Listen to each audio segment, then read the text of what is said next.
Yes, this is Harry Paden back with the Irvington Now Show. I have as my guest Miss Eseohe Arnold. Ronald, see? I Yes. told you I make mistakes. You can count my mistakes. If I ever do a bloopers episode, it'll be about 2 or 3 hours. But Miss Ronald, and we've been talking to her mostly about her involvement with JROTC, but now we're going to get into Eseohe herself. Now, this young lady, let me just get some of my notes. Your current grade point average is off the scale at 4.14. How have you maintained such an impressive grade point average with all your extracurricular activities? Number one thing for me is always managing time. I always allot certain time periods to certain things, and that's how I keep my day going. Also, I've always had a strong need to be educated, a strong want to be educated, and I think the ability to motivate myself to do well in school is amazing, because I know a lot of students need other people to do it for them. They need other people to be their support system, but I am my own support system. Obviously, there are people around me who I'm influenced by, but I believe that your want to do good should be as bad as your need to breathe, and that is how I have maintained a GPA that high. Okay, great. And just so you know, aside from the high grade point average, she is, as of the receiving of this report, ranked as the top sophomore at Irvington High School, which is the class of 2019. She was Cadet of the Year for 2015, 2016, JROTC Female Scholar of the Year 2015, 2016, Irvington High School Student of the Month, May 2016, recipient of the National Sojourners Award, American Legion Scholastic Excellence Award, and Superior Cadet, first place winner, 9th grade division, ECEA Pride in Public Education Essay Contest, March 2016, and she delivered the valedictory at her 5th and 8th grade promotion ceremonies. That means when she was moved up, they don't call them graduations at that point, moved up at 5th grade, she was the valedictorian. Then 3 years later, when she moved up to go to high school in the 8th grade, she was again valedictorian. So this young lady is doing some great work, and as I said, she's not just doing the work, she's involved in many activities, and she has really represented herself, her parents, and her community well. So thank you very much. You know, you are a pleasure to know, because I've had the great fortune of knowing a lot of students. I've been in Irvington for a number of years, and I've done other shows, and I've had students on, because I always like to highlight, you know, and let people know that students are doing well.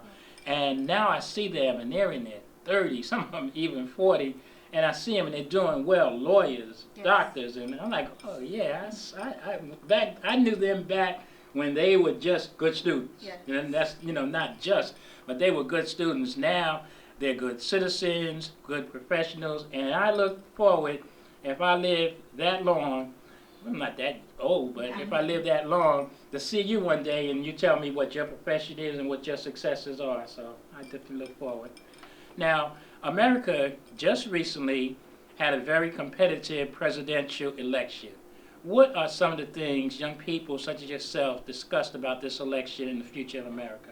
Well, this presidential election has been very mind-blowing, because as young people we're taught that presidents have to be presidential, meaning they have to be cautious about what they say. You know, they can't spaz out on social media. We're always taught that we need to watch what we put on social media, and here we have our president-elect, and you know, if you've seen Donald Trump's Twitter account, then you would know.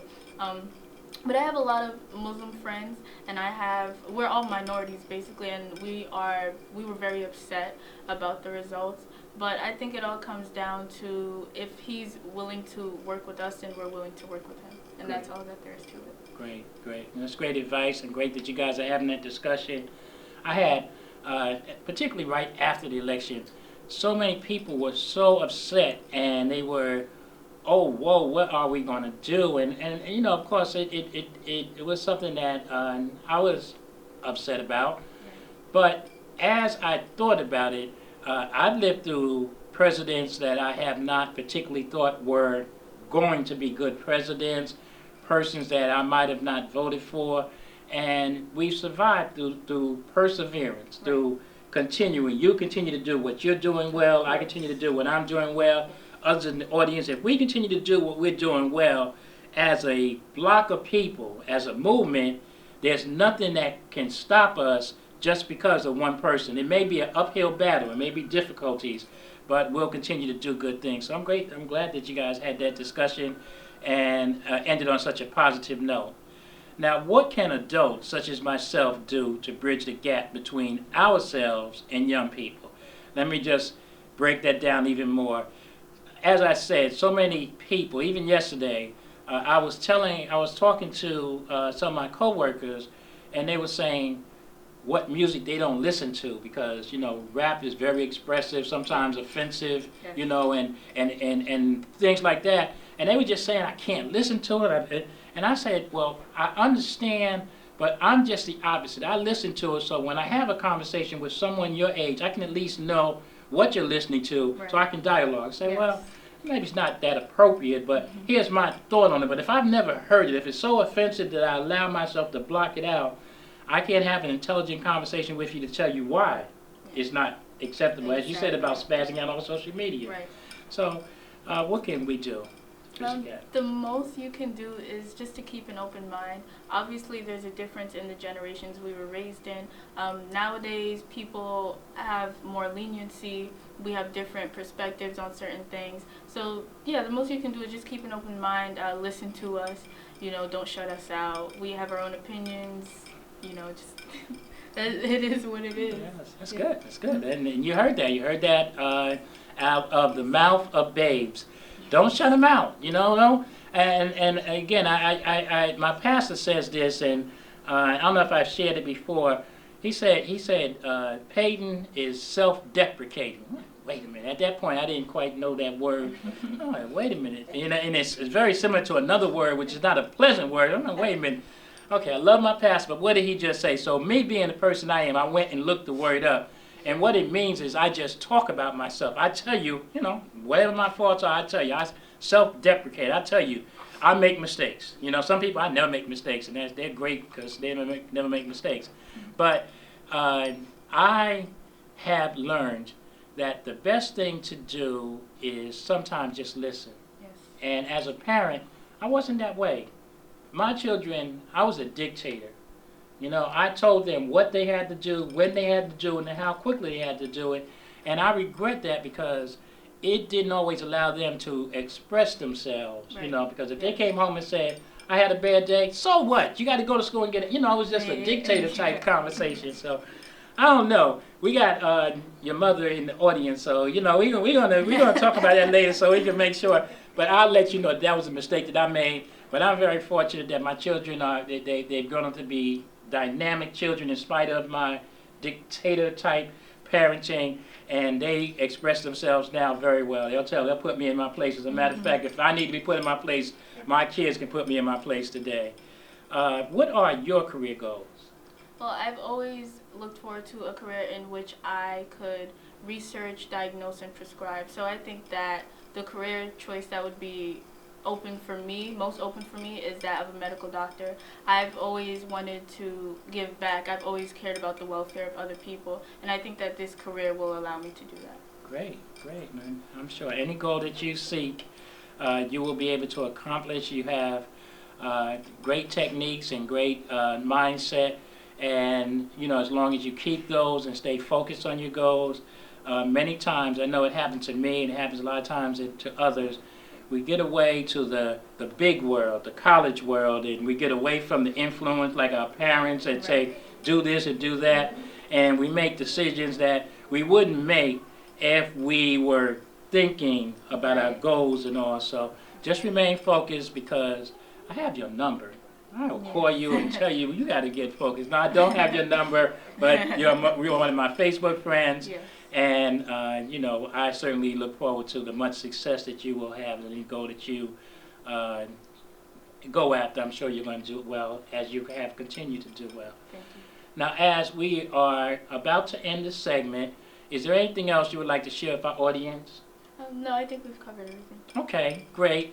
Again, it is my pleasure to bring to our audience such a superior student, because again, I hear this, you know, like I said just yesterday, the negativity that we put out about our young people. But what's hard to forget, we were young people too. We were kind of negative too. I know I was, again, self-deprecating, but I was a very intelligent young man. But when I was bad, I was real bad.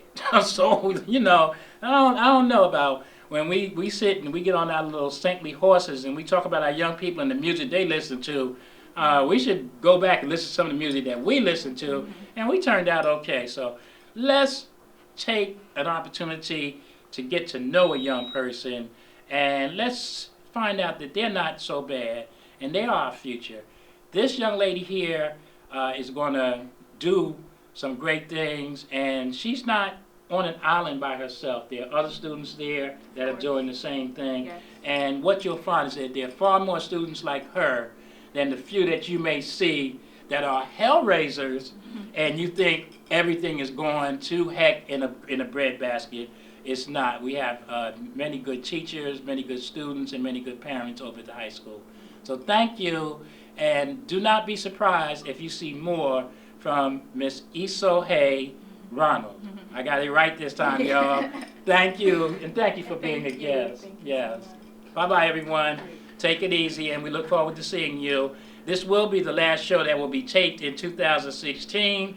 Have a blessed, happy holiday season, and may the best of 2017 be yours. And I know that if you desire, you'll continue to watch the show. I hear from many of you. Thank you.